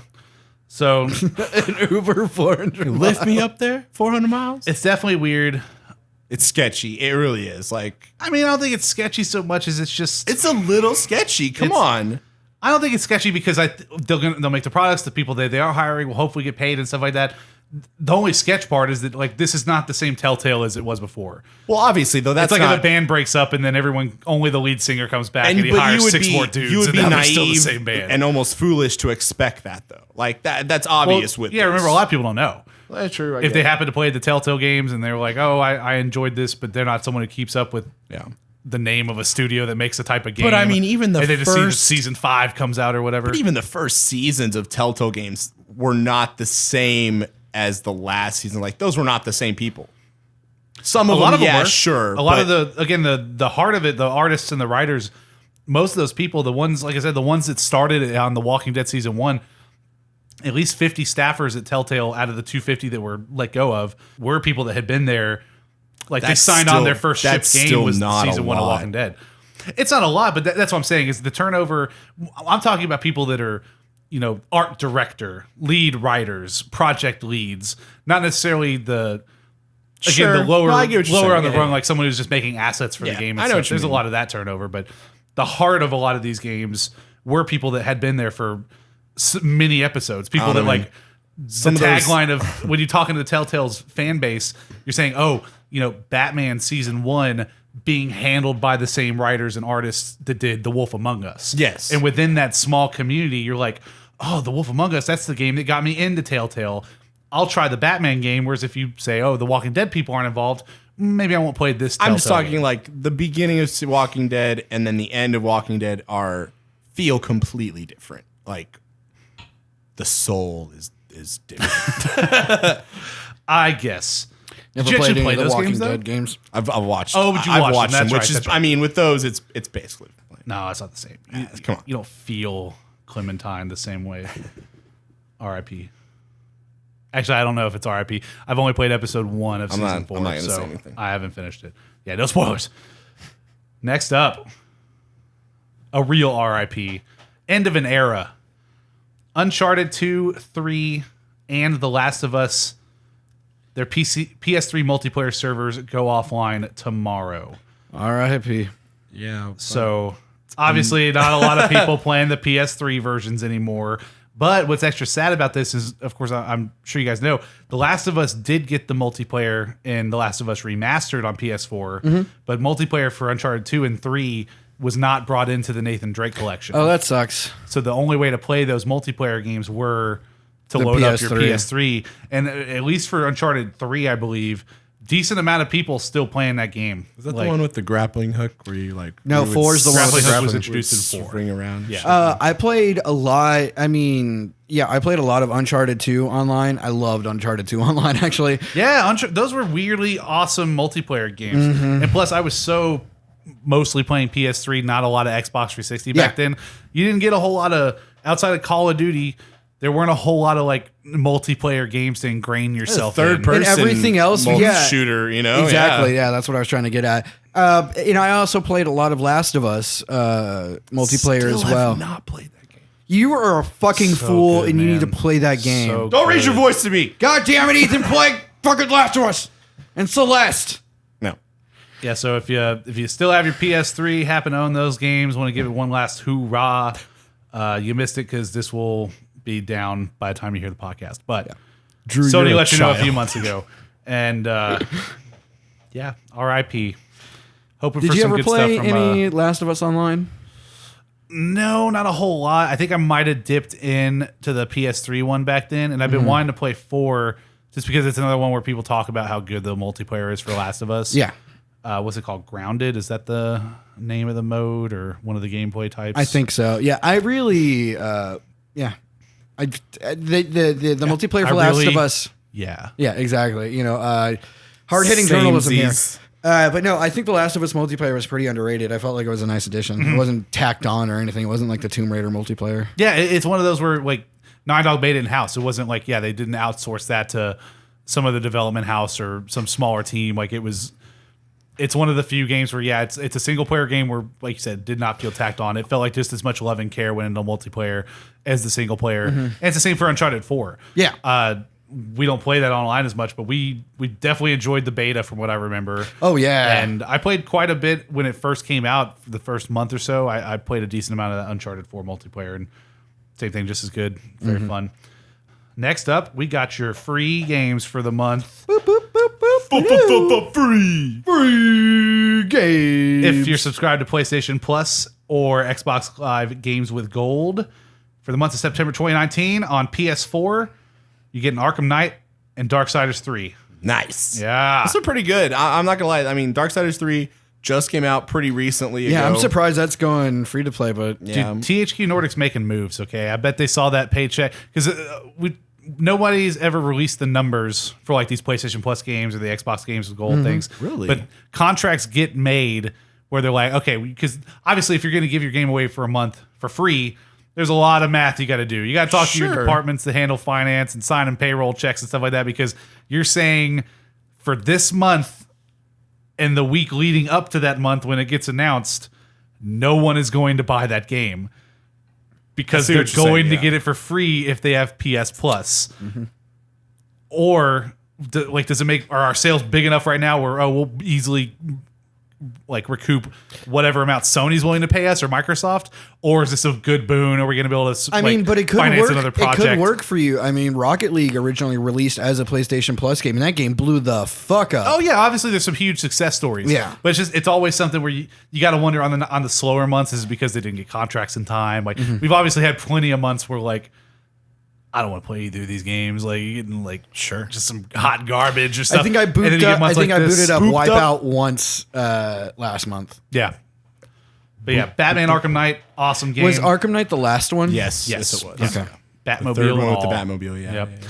And then Darksiders 3. I've never been into the Darksiders Same franchise here. personally. Yeah. Does it? I've played all three of them, and I've gotten into it for like 10 minutes. I'm like, I don't want to do play this anymore. Like, I don't know what it is. 'Cause the people that like it love the series, and like that's why THQ Nordic brought it back. Like that was one of those like really heavily requested games, and They really need to revive the Time Splitter series. oh, that's coming. I would probably go God. download them really and hope check it's them coming, out. man. Because like Darksiders 3 has supposedly I have the one and two on most- PS4. I do too. Yeah, Yeah. And I put at least 10 hours into Darksiders 1, and then I just Just put it down This and you're one like, I got to a point where I was like, I'm supposedly- not really into this. This one is supposed to have the most Dark Souls elements to it. yeah, it's very dodgy. Dark Souls of So- Darksiders. So I think I might check it out just to see, but it's, like I think her weapon is like a whip. It's a whip chain. It's I'm very not- much like that's- Ivy from Soul Calibur. I fucking hate that. We both are, all three of us are making the same faces as we're talking about I Darksiders. do know that the last Darksiders 4, the There's horseman. No Darksiders 4. Yes, there is. No, there isn't. Darksiders 3 was the last one to come out. That was the new one that just came out. Like No, there's this past year. going to be a Darksiders 4. Oh, you didn't say that. Yeah, That's what I That's meant. not the- I know, but What that's not the way you fuck? were- that's why I was like, Obviously, wait a second. When they Not obviously. I do, know when they there's do a Darksiders 4 coming. Darksiders 4, What episode of the podcast did we talk about that on? I don't when remember they that. do the fourth horseman of the apocalypse is supposed to use pistols, like dual pistols. Guns are cool. So Guns I are kind of, cool. I want to see what that will be about eventually. So I don't know, maybe this might be cool. And I definitely want to check out, Batman. Those are fun games. Have you not played Arkham Knight? The last one, I don't think I played. I've don't never think I played played any this of one. the Batman games. Yeah, so I think Oh I'm my definitely God. gonna pick I don't this think up. I played this one. Did you say you've never played any of them? God damn it, Andrew. Yeah, Arkham Asylum is The really things you good. choose to waste your time on. I know, it's great. Asylum is really good. Like, Yeah, they're so good. Everyone go out and buy the Batman Return to Arkham collection and then you play definitely should. Yeah. play Arkham Knight. Your Xbox games for September 2019 are Hitman: The Complete First Season. So this is the Hitman game that came out in 2016 with the episodic releases and stuff like that. Awesome. I feel like we already fucking got game. that for PlayStation 4 once. We did get it on PS4 already. Yeah. Cool. But now it's on Xbox. You're also getting something called We Were Here, Earth Defense Force 2025, which I always hear about EDF. I don't know a whole lot about it. It's Like it's a third just person it's a third person shooter shoot where you alien bugs thing. yeah, basically. Yeah. Super Japanese, super campy. I've always wanted to play one of those games, and I kind of might just download it for a Jet little Force bit. Gemini? Well, now is your Kind chance. of. What? Great. I said, well, now is your chance. Yes. And your other Xbox game for the month is Tekken Tag Tournament 2. Triple T2. Triple T's, baby. Can I have that pillow? Oh yeah. A butt hurt. Next up, Kingdom Hearts' official Twitter account has announced today that a new trailer for the upcoming Remind DLC will drop next week. So is this going to continue the story, or There's new story beats. I think we talked about it at E3-ish. okay? So back around the There's first going to be episodes. there's going to be like a boss rush kind of thing, and then it's going to have a mode where you can all of like most of the Keyblade wielders are all playable characters. So you'll be able to play with Kairi, Roxas, Aqua, Wow. Riku. That's cool. All of this Mickey. in that area near the end of the game that you have not gotten to yet. I think Mickey is one of them too that you'll be able to play as. But yeah, there's some story content. Again, we don't know quite how involved all this will be, but I'm sure the trailer will be confusing and not give us any more answers. Yeah. Does the DLC come with a refund for Kingdom Hearts 3? Why would you want a refund? It's a great game. I just want my time back that I put in it. Hey, you made that choice, okay? Disappointed. I agree with both of you. I'm like, I went with Ethan. I'm like, I don't want to keep playing this, but like, I mean, I finished it. Travis, I'm like, I paid for this. I have to beat it. I never said any of that. I said it's a great game. It's fun. I finished it. I got the ultimate weapon. Like, I put my time in it. It's just I wanted more. I expected more. I deserve more. We all deserve more. What the fuck, Square Enix? Just buy the next 5 spin-off games. Don't blame Square Enix. I blame Disney. Disney. I blame older Haley Joel Osment. What? No, you can't blame Haley Joel Osment. He did Secondhand Lion. It's a great fucking movie. It is a good movie. It's a great movie. Next up, we got some Konami news. Do you guys remember Konami? Yep. They used to make video games. Aren't those idiots that got rid of the genius that Kojima-san? is Kojima? Kojima-san. Yes, they are those idiots. Mobile, PES, and esports, the 3 pillars of Konami. Excuse me? By James Batchelor over at GameIndustry.biz. You'd be forgiven for thinking things are rather quiet at Konami, especially from a Western perspective. If we look at the current console generation, so far the Japanese publisher has only released a handful of titles.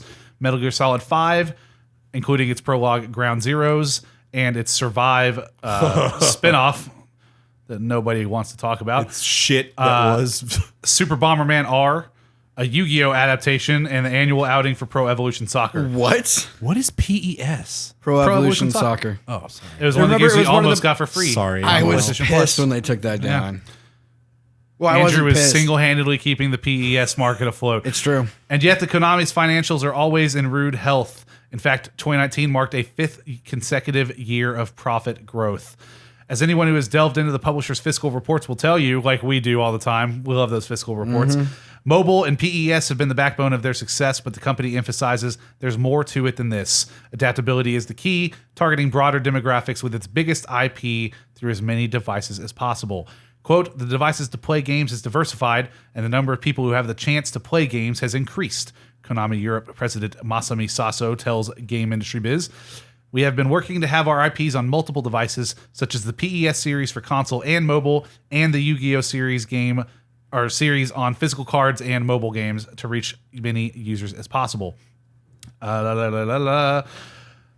have users who played the game on their mobile and went on to purchase the console version and vice versa, referring to the Yu-Gi-Oh! Games. Proof can be seen in the fact that the Switch exclusive Yu-Gi-Oh! Legacy of the Duelist Link Evolution was the biggest selling retail game across all EMEAA territories in its first week. And they're I had to proud look of that that. up early. Yu-Gi-Oh!'s dope, bro. Don't even get me I used to started. play the fuck out of it. I did. really wanted to buy Legacy of the Duelist. If it drops down to like $15 again on PS4, I'm getting it. I used to have Yu-Gi-Oh! one Yu-Gi-Oh game on the Game Boy Advance that I would play a lot. Dude, I nerded out and I looked at some shit the other day because I think it was someone posted a guide to like the Link Evolution game that came out on Switch, and I was just reading through all the cards and they were talking about like who's the best cards you can get from different players and stuff, and it was a trip down memory lane. The artwork Like is Dark still Magician, so Red good. Eyes, Black Dragon. Oh, dude, it's so much more intense now. Like, so there was like so many crazy variations of these cards. We all Oh, remember. really? Oh God, I love Yu-Gi-Oh. While there's nothing to announce on the likes of Metal Gear, Silent Hill, or any of the other much-loved IP Konami is sitting on, he points to the recent Yu-Gi-Oh! Release, the upcoming Contra Rogue Core. I always say corpse instead of core. It's a weird word. Sounds French. Yeah. And the abundance of Japan-only baseball games is signs of the firm's maintained presence on traditional games platforms. Sasso even suggests work done in the console space influences the firm's mobile advancements. Even with new platforms coming out, we believe high-end console games are the most important. We challenge for innovative ideas and technology within our console games and apply them to other devices, so we will continue to put effort into our console games. We also plan to increase our portfolio. In addition to the multi-device titles for PES and Yu-Gi-Oh!, we plan to work on projects with other globally known IPs in the near future. So all of this is to say, even though it doesn't seem like it, Konami is apparently interested in continuing to make high-end console games. So what that means, I'm not sure. They've said they don't have any Metal Gear or Silent Hills in the pipeline. Did they clone Kojima without anybody knowing? No, they don't have to clone him. They own the rights. They don't need him to make the game, technically. I mean, Survive was made without him. You saw how well that went. Not the game, but they need his ideas for like storytelling and like the stuff that makes pretty games good. Like, you can have a pretty thing, but it could still be garbage. Look, you could put me in a room for 2 hours. I could write you a Metal Gear sequel. Sure, but it will make just as much sense as all of the other Metal Gear games. But it wouldn't be good. Like, we don't know that. We don't know that. We do. I could make a great Metal Gear game, but it wouldn't be Kojima good. We don't know yet. Yeah. You don't know till you try. Don't doubt him, man. Yeah, Don't doubt me, okay? I don't doubt him. I have faith in Kojima. Konami, you have my number. So Konami says that PES is like one of like their main PES is incredibly big for them. Yeah. Yeah. So I'm wondering, like, are they incorporating like loot boxes as much as like FIFA is? That I don't know because I have not touched a PES game since like the PS2 days. Yeah. Presumably the mobile versions, absolutely. I'm sure is there a mobile PES game? I'm sure there probably is. I'm sure there are. Yeah. Well, I mean, that's what this is saying. I have not seen any of them. I don't know anything about them. I thought it was just like their other mobile titles or something like that. No, they were specifically talking about the PES thing that they brought mobile. Yeah. If it's definitely on mobile, it's full of microtransactions. Yeah. Mm-hmm. But them saying that they do have plans for what they said globally recognized IPs. There's only a few. If you chop off Metal Gear and you chop off Silent Hill, that really only leaves something like Castlevania. Yeah. Mm-hmm. And they did put out the two big remaster collections recently between Requiem, which had Symphony of the Night, and Rondo of Blood. Yeah. And then the new one that just came out, which packaged up all of the even older NES and SNES, Castlevania. Right. So I think that was Super Castlevania 4 and just the other Castlevanias 1 through 3 and stuff like that. So they've been putting those back out there. I'm sure Requiem sold like hotcakes. $15 for Symphony of the Night. Like Symphony of the Night is one of those games that will always sell no matter what platform you put it on. Like people will always buy another copy of Symphony of the Night. It's coming to the Switch and it's just like ching. Yeah, exactly. So I wouldn't be surprised if maybe that's the one that they're working on right now, doing some sort of. It'd be cool to see them stay retro and go with a 2D style, but they may revive that the 3D series, the one that they recently had as an Xbox game, Lords of Shadow. Okay. Was that your question? No. Oh, yeah. I was going to say, didn't they do like a 3D one and it was on like PlayStation 2 or something? Yeah, PS3 and 360 had Lords of Shadow 1 and 2. The first one was well received. The second one was not. Okay. And that was also an Xbox Live Games with Gold game either last month or the month before. But yeah, it's interesting. I mean, the way that things went down with Konami and Kojima are very sad. You gotta believe that they have something Metal Gear cooking, even if they say they're not. Or something Silent Hill cooking. Even with Kojima gone, that's still like one of their biggest IPs. It wouldn't make sense for them to just like say, "Oh, well, I guess we're done with this." Yeah, even though like Survive was a fail, as big as it was. Failed for other reasons. Shitty game. Yeah, exactly. But yeah, I think MGS is too big of a cash grab to just leave it out there. And I mean, just keep remastering those old ones. Yeah, Silent Hill specifically, though. I mean, obviously Kojima was attached to Silent Hills when that was going to be made.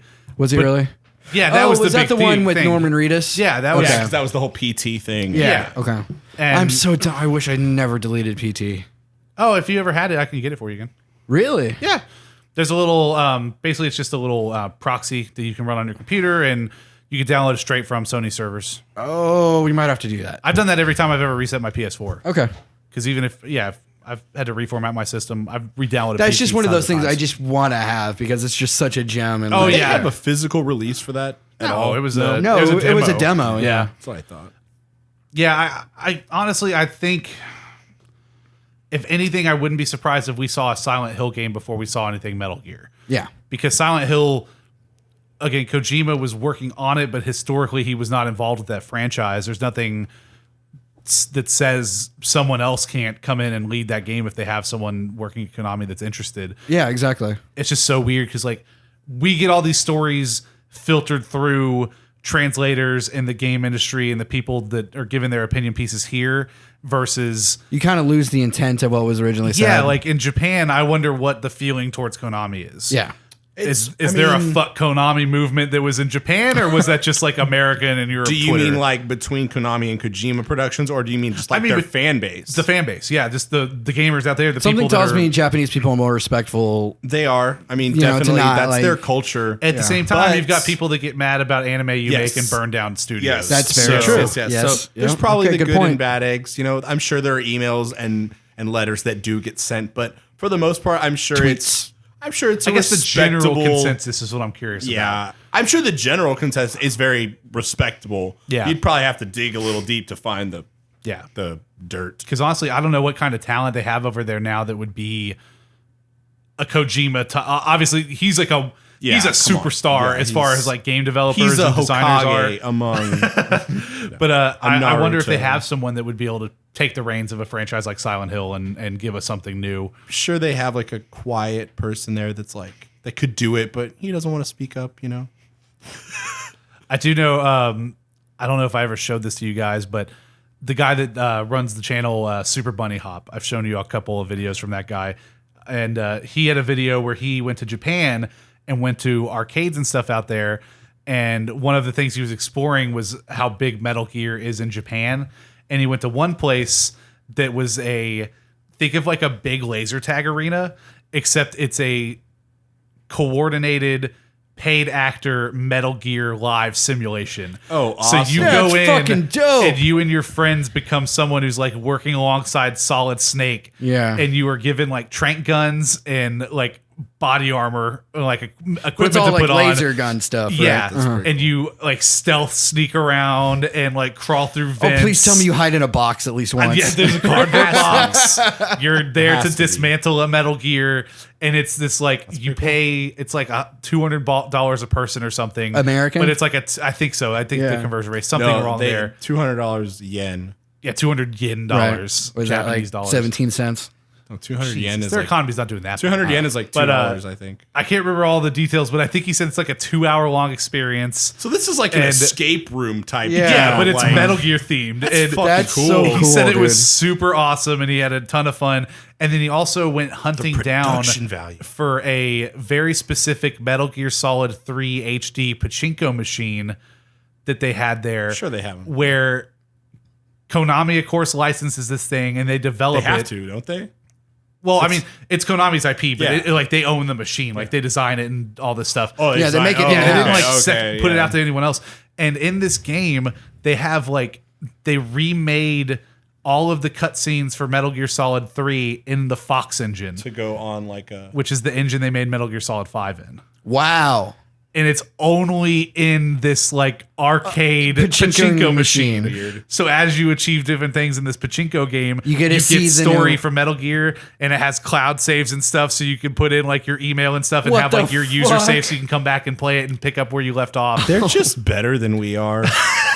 But the fact that they went through the time to animate, model, and like port voice lines and stuff over to what essentially is a remade version of Metal Gear Solid 3 that is only in arcades in Japan is so mind-boggling. But it speaks to like where they're making their money. Yeah. It's a crazy story. Next up, Well, we're gonna wait till Drew comes out of the bathroom. He's always peeing, you guys.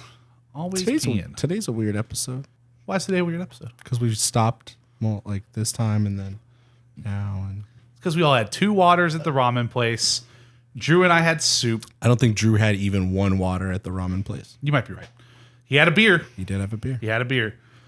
And we both had a beer here. But Did he you guys finish his both- stout already. You So he guys has 2 technically beers. did drink soup, so that would. That's what I'm saying. Yeah, we had a whole bowl of broth too. A lot of peeing. Lots of liquids. So Good to stay hydrated. Yeah. Full of pork belly juice. So back to WoW Classic. What you got for me? No, just kidding. Nothing really. I got Ma into Dark, and she's one is finishing that up again? season 2. That's the one. It's the German show in the small town with the The power Netflix plant show. and time travel. I know and it's the stuff. Netflix show. Which one's the OA? Oh, it's got time travel in it? Is Yes. the OA the one I started with the girl who was Yes. blind? And then Oh, did you she- start it? Yeah, I did. Start Oh, it. nice. That's- It's good. Keep I'm up not, with I'm it. not gonna go. God damn it. At least try Dark. I tried it. I tried the OA. I started it, but yeah, I got like most of the way through the first episode, and I was like, I love anything that involves like angels and demons and like that kind of religious themes. It's probably why you enjoy Preacher. Yes, although I've kind of fallen off on Preacher. I've watched like the first 2 episodes of season 3. And I Did just you don't know finish if I'll ever fucking- go back? Reading Watchmen yet? I'm gonna be honest with you. I've read the first 10 pages of Watchmen. God, I keep forgetting it's there. I'd have, like like- my book back. "Do you have an audio?" I'll bring it back for you if you want it back. No, it's okay. I was gonna say once you get done with Watchmen, I'll lend you Preacher because the Just comic scan is it. definitely so much better. Scan it wanna on read his Preacher. computer, and so he'll good. read it that way. exactly. He can do that himself.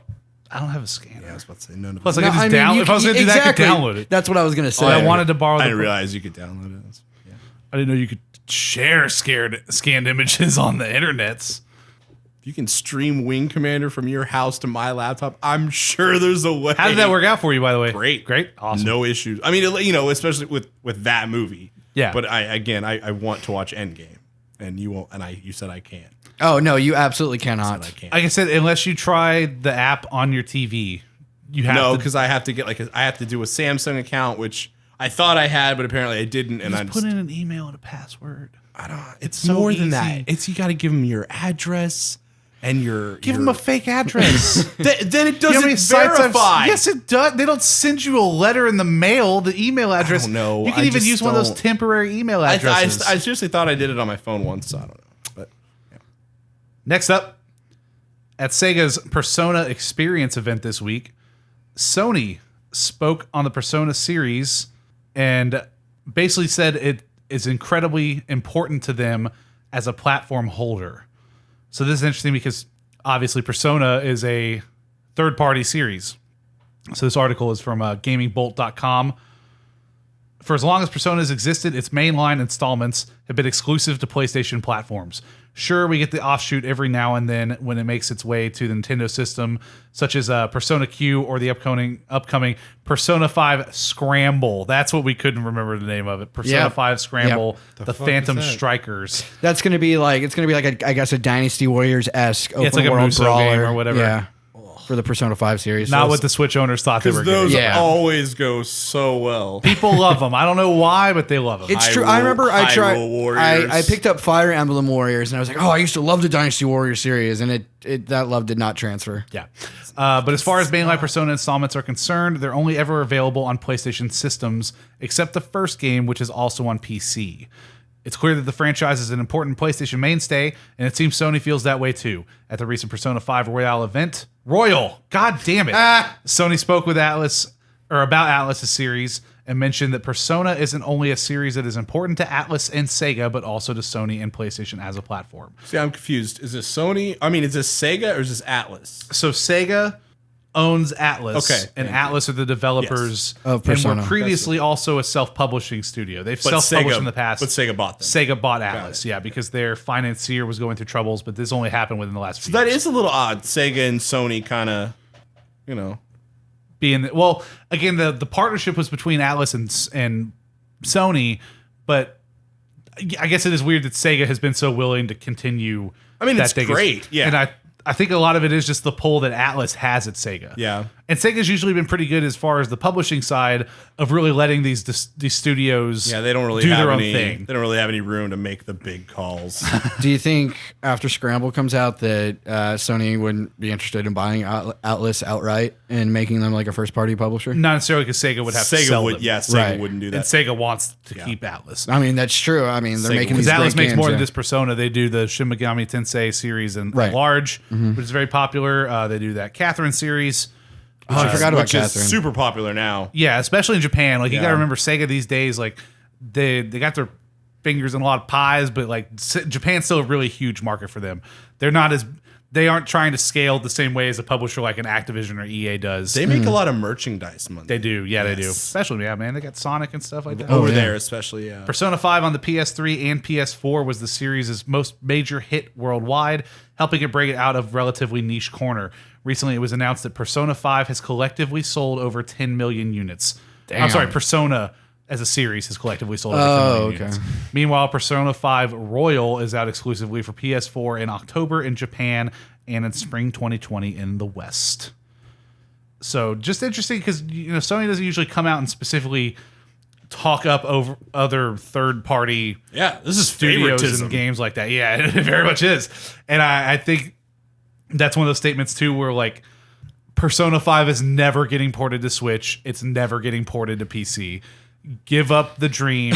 This is a PlayStation franchise for all intents and purposes. Yep. This is what that meant. Yeah, that's what that meant. That like for them to come out like that is the nail in the coffin. Like you will get your spin-offs, you will get your little side stories and stuff But like that. as Your for like the cues, mainline RPG, but- it will always be on PlayStation. yeah, people have been wondering because Sega has also been flirting with these ports to PC for a lot of their series, like Yakuza. That was a big deal when Yakuza 0 and Kiwami both came to PC, and that like the rest of that series will probably go. That is a Sega-owned franchise and IP, but Persona 5 is not going anywhere. Persona 6 is going to be PS4 or PS5 exclusive. They are not going to other platforms. Yeah, that's just the way it is. Also in the same event, the way it is. Persona 5 Royal has announced to have gone gold. So development on that title is finished. What the hell does that mean? Oh, I remember now. Never mind. I asked already. Development is finished and the gold master has been submitted to Sony for certification and printing. Localization is still ongoing, but I'm sure they're on track. That's awesome. Cool. Yep. Next up, an announcement that shook Japan. Yakuza 7 Internet. has been announced. It shook me, and I've only played one of these games. Subtitled Whereabouts of Light and Darkness. Pretty good name. Also known in Japan as Ryuga Kotoku 7 Hikari to Yami no Yuke. Nailed it. Thank That you. was actually pretty good. You have no idea. I know. It sounded convincing, good. though. It sounded convincing, and Sounded I'm convincing. willing to put my voice behind that. So Sega officially announced the title for PlayStation 4 during a press conference at UDX Theater in Akihabara, Tokyo today. The dramatic RPG will launch on January 16th, 2020 in Japan for 8,390 yen, and in 2020 in the Americas and Europe. We got a late breaking news for you. 8,390 yen is $64. currently 79 US dollars. Damn. That's the conversion rate over there. It will not be $79 when it comes here. No, it would be like 64 with tax. So big changes coming to the Yakuza series because it was announced that this game, instead of the brawler that the other games have been, this will be a turn-based RPG. it's so weird, Wait. and I don't know Yeah. how this is going to be. But I love the combat's the only thing I think I the actually wacky, really like. Exactly, the wackiness of the combat, all the crazy finishers, all the crazy fight I styles. mean, I like the story. Some of them are funny, but like the combat's really cool. Like I love the combat. Yeah, so do I. You've got a new main character instead of Kazuma Kiryu, whose story was finished in Yakuza 6 Song of Life. Spoilers. You've got protagonist. Well, they announced that. That was the final of his. I just want to let other people know in case we got a lot of listeners out there that just love the Yakuza games. They're where deep does into 3. Judgment fall into this? So Judgment is set in the same universe as the Yakuza games. I believe it is set. Is it called after Yakuza Judgment, or 6. is it just no? called- It's just called Judgment. But Well, he's not a Yakuza, in right? Japan, it's called Judge Eyes. Who, Kiryu? No. The guy No, from the Judgment. guy you play in Judgment is a police officer. Yeah. His family though has ties to the Yakuza. Oh, he looks like Kojima. But it's set in the same town, Kamurocho, which is of course a fictional Japanese town. Does not Basically, actually the other exist. side of Yakuza. Yeah, kinda. yeah. It's very similar to the other Yakuza games. Yeah. But so turn-based, like Like a turn-based RPG. Yeah. I'm gonna cast heal. Yep. No, maybe not. Well, maybe. I don't know. Like, or is it more like turn-based as in? Well, no, because that would be real time if it was like It's- Kingdom Hearts. Like old like, school you know Final how- Fantasy. Yeah, because you know how like Kingdom Hearts, you do have like the menu that you kind of can scroll through slightly. No, but that's still real time. Yeah, that's still real time. Yeah, that's real time. yeah. And Kingdom Hearts is more of an action RPG. This is specifically turn-based. I mean, Yakuza 7 uses a live command RPG battle system that combines the series' signature action with an RPG command system. It has evolved into a system in which anyone can easily enjoy exhilarating battles. In this completely new battle system, Ichiban Kasuga, the protagonist of the game, and his party will fight by selecting techniques with various effects such as attack, recovery, support, and more. Enjoy immersive and dynamic battles against all sorts of enemies. And then, Ethan, I'll leave this up for you just for after the podcast so you can take a look. There are a couple of screenshots because they did demo this game at this event. So you can see what, I'm wondering if it's like what the UI looks like. I wonder and if all it's that. like a Final Fantasy kind of tactics type deal. Well, Tactics be- is not a turn-based RPG. It's a strategy game. I mean, that's Tactics is not a turn-based RPG. You can't spin it. Stop looking up in the corner. It's not a turn-based RPG. Tactics is a strategy game. Oh, I mean, I played Tactic Advance. I'm sorry. Tactics Advance is a strategy game. Yeah, but it's not a turn-based It's RPG. got turn-based RPG elements. Like you still go like once you move your character like an RTS. Yes, You choose a command. it's not just a command though. It's a turn. Like you can cast a spell. You can attack. Like that's an RPG. So it's still. a turn-based strategy game. Just because I can. It's also an RPG. Get in the weeds a little bit here. Yeah. But You know I'm right. Yeah, so big changes to that. I did see an update where the director of the game was getting some complaints already. He got some Sure. hate mail. People aren't necessarily super Is that excited. the main? Is that the main character? Yes. I think That's so. a dope ass main character. I know. I kind of like That's how very really cowboy. looks. It's very Yeah. Spike. Very Cowboy Cowboy Bebop. That's a good Bebop, comparison. yeah. Yeah. I don't know. I like RPG. Like I love the classic turn-based style. So I would. So be, do I. Yeah. This would possibly make me play Yakuza again. Yeah, you know? I mean it's interesting, and I think, dude, once you're 7 fucking games deep, it's Change it up a okay little. to Yeah. change it up. I try think, something else. I think what most people are maybe worried about is the fact that it's a mainline Yakuza game. Yeah. It's not a spinoff, because they've done spinoffs before. There's one of them that's really popular. I can't think of the name. I think it's Ishin Yakuza, but the whole idea is it's set during like swords. like an Samurai, older. yeah. What's that time? in Edo? Japan? Edo period. Yeah, set in Edo period Japan. When they were And it's trying still to outlaw like, swords, yeah, it's and they were very much a switching to- Yakuza game, but yeah, it's like you got a lot of sword play and stuff like that. That game never made it over to the US. But next up, Capcom will show a new Resident Evil game ahead of Tokyo Game Show 2019. This is from Nicole Carpenter over at Polygon. Capcom will reveal a new Resident Evil project called Project Resistance ahead of the Tokyo Game Show 2019 on September 9th. The game is expected to release on PlayStation 4, Windows PC, and Xbox One, according to Capcom's Project Resistance teaser website. The trailer will be revealed on the Capcom YouTube page at 8 a.m. PST on September 9th. Tokyo Game Show attendees will be able to watch gameplay at the Capcom booth at set times during the show, which is held from September 12th to 15th at Tokyo's Makuhari Messe. The opportunity to play Project Resistance is only available by advance registration at the show and for Japanese residents only, Capcom wrote on their Project Resistance website. Information on the project is limited, though images of the game have since been leaked online.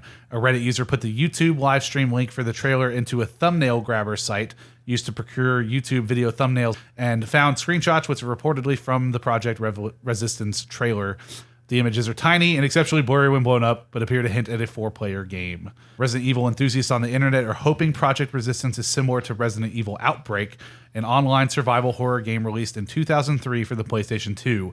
The game was beloved by its dedicated fans, some of which put the game and its sequel back online a private server in Japan in 2014. I don't remember Outbreak. No details have been Yeah, confirmed, neither do I. however.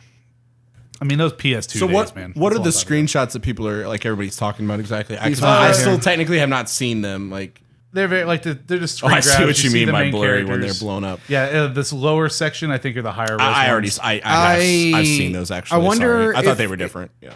So I wonder if it's going to be like a 4-player co-op experience of like, Left 4 Dead or something like A that. lot of people were saying that. Like, Yeah, they were something- assuming. But something also tells me that, not tells me, but I kind of hope that maybe they go for like a super massive approach to it. Something make speaks to it me. like multiplayer, but also very narrative driven and story based. That's not happening. That's completely antithetical to how Resident Evil games are played. I know, but They're I was just action hoping. games. They're either action or they're stealth survival stuff. Right. Like that. I mean, So- honestly, like you could just switch scenes between those characters. Like we really don't know what it's going to be like. Like it could be as simple as that's just like a clickbait shot where like literally that's just a group of people. Yeah, that's very true. I don't know. Yeah, I mean, it is just what if it is just like a GTA 5 style Yeah. thing where you're all trapped in a house, but like you press a button and you fly over to the other person's Like perspective. you know who people tend to read into things when it's something beloved.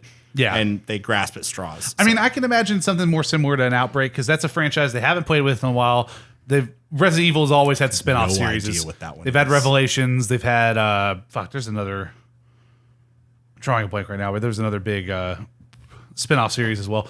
But I think people are probably right. I think it is probably a 4-player co-op. I think it's going to be an Outbreak game, either a reboot or a numbered sequel, maybe. But yeah, as far as the gameplay, there's no way it's going to be narrative driven. Right. It's hard to have narrative driven stuff like that with. Multiplayer online. Yeah, it's not impossible, but it's not the kind of game Capcom usually makes. And I think when you're changing the formula, you can't tweak it quite that much. You're going into a Resident Evil. Resident Evil 7 was to- already like a whole different shift from where the franchise Yeah. has already been. Resident But it's Evil still- 7, they did a good job. I love 7 so They much. really did, But like- even then, you're solving unique environment puzzles. You're short on ammo sometimes. Also, You're- 7 took a lot from like older style Yeah. kind of like it was different, but it was true. Well, like 5 and 6 were like total like run and gun action shooters. yeah. Scared the shit out of me. Oh, it was running. Someone's walking their No, dog. it's Everyone's still- what happened. there was It a flew squirrel by. climbing on the Jumped at building window behind you. I was like, oh, Jesus. That's the game, folks. It was like a Zombie Batman squirrels. fucking Yeah. squirrel. Yeah, I think it would be cool, especially if it was something where you have, maybe you're in a smaller area, almost like a Friday the 13th style game or Dead by Daylight, where you're kind of communicating that, there's something's going through the hallway on this side. Like Maybe it's be on like the 4 lookout people or- versus 1 liquor or something. Liquor, I hardly know her. Man, this beer's weird. Yeah, it is kind of strange. How'd you like it? Oh, it was all right. I enjoyed it. It is a white stout. My nickname in high school. God damn it. Jesus Christ. That's all the news, guys. Yeah. We hit every mark. And that's the news. That's the way the news goes. What is today's episode about? I don't know. I think we're just doing strictly. I mean, we had news. control impressions. Potpourri. We had, potpourri. It's an old Jeopardy category. It's about anything. About it. Well, that's usually how the show goes, isn't it? That's usually how it goes. I don't know, man. It's been weird. Let's talk more about WoW Classic. We could. We can talk about the show a little bit, though. Y'all, where are your topics at? Where are our topics? Hey, I come up with topics every now and then. I do not come up with topics, and I'm slacking on that. Yeah, I'm man. sorry. You had like one good one. Yeah, you're right. I had a good topic. The one good one that's no one's ever heard yet. I thought about one where it was. Oh, that's right. I still haven't published that. Maybe we'll just re-record that sometime. I think we should totally re-record it. Meh. We could do in reverse of video game movies. We could do games based on movies that were specifically licensed movies games. Yeah, but- first, and then they were like, "This needs a video only, game." There's know what a only ever licensed been like a video game handful is. They may not. of like good video game movies. Oh, I'm not talking about good ones. Spider-Man 2. I'm talking about GoldenEye 64. all of them. Good. Yes. The nostalgia That for that game is too defined a fierce. fucking generation. Who Framed Roger Rabbit? E.T. That game was so bad that people don't even think about playing FPS games on Nintendo hardware anymore. It's that game defined a another one? generation. Don't you talk shit about GoldenEye. That's another one. It's just like Hassan Minaj said on the first episode of Patriot Act this season. Oddball, Odd no job. slappers. God, what is wrong with you? See, that's how I know that you don't actually Oddball. give a shit about GoldenEye 64. She said oddball. Oh, whatever. Excuse me. I forgot. But You forgot that you didn't like the game either. You forgot that it's all you had. Okay, you didn't have anything better. You forgot that you could have been playing Quake on your PC. yeah, because I totally knew would have. Fuck it. Because I totally know who Quake 2 is. Mr. Quakes. Yep. And with that, I think we'll wrap up the episode. This has been episode 14 of the Absent Minded Podcast. 14 already. Again, 14 you can strong weeks. catch every episode live on your podcast platform of choice or on absentmindedpodcast.com at 10 a.m. every Friday. Is it live? Well, it goes live. Oh, okay. It's live if you want it to be. We're recording it whenever you want to listen. Imagine we're recording it as you listen to it. As soon as you turn on, we rush into the living room, give it everything going. Whenever you pause, we literally stop. My name is Travis Stockton at Ray Charwizard, a.k.a. according to my sticker on my mic stand, the know-it-all. With he me as hates always that. is Andrew Crandell. Andrew loves video games. What's yours? Andrew, give me a second, Crandall. Give me a second, Crandall. Or just fuck it. I'll be there in 10. And Ethan Newbolt at Souls Bjorn. Mine says Giggle Boy, but nobody's gonna get that. That's that's a deep friendship reference between I prefer the Dark Soul. Jared's. Oh, that's good. Whatever, we can take these off and I can make new ones. We have a new label every week. That's Yes, Andrew's exactly. new job. Oh, that'd be a great bit. Just we look down and it's a new one. What's Andrew got for Oh us today? man, that's great. You can always find us at Absent Minded Pod on Instagram and Twitter. Who's snapping? Was that? It's Caitlin. How dare you? Oh wait, You can also find us at facebook.com/Absent Minded Podcast. did we say my Twitter? At Soul Yes. Did Did you? Okay, I'm sorry. Yeah. You're all about those handles. That's I important. throw in the handles just for It's you. important. It's got me so many Instagram followers. I bet. I have 41 people. I don't know most of them. Most of them aren't even my friends. Oh, don't tell them that. They want to be close No, to like you. I wanna see pictures of Kevin? I've met them. Not like You got to throw your nude photo up there sometime. The Dark Souls book or The whatever. sexiest photo known to mankind. I could thin you out a little. no. I don't want to lie to the people. Hey, it's all about the lies on the Instagram. That's how you become an Not with- influencer, not with man. this Yeah, guy. exactly. Full truths. If you enjoy the show, be sure to like, subscribe, and share the podcast. All your friends, family, and neighbors. Cats. That guy you talk to at work who makes your coffee every day before you're going in. Your cat. No cats. Getting someone Listen to to it, make you your coffee. cat. No, you can listen to it with your cat, but just can't have a phone. Maybe a lot of cats and dogs have Instagrams. You know what? If and your cat Facebooks. has an Instagram or a Facebook page, make sure that cat account likes and subscribes and shares the Absent Minded Podcast. There are unborn children with Facebook pages.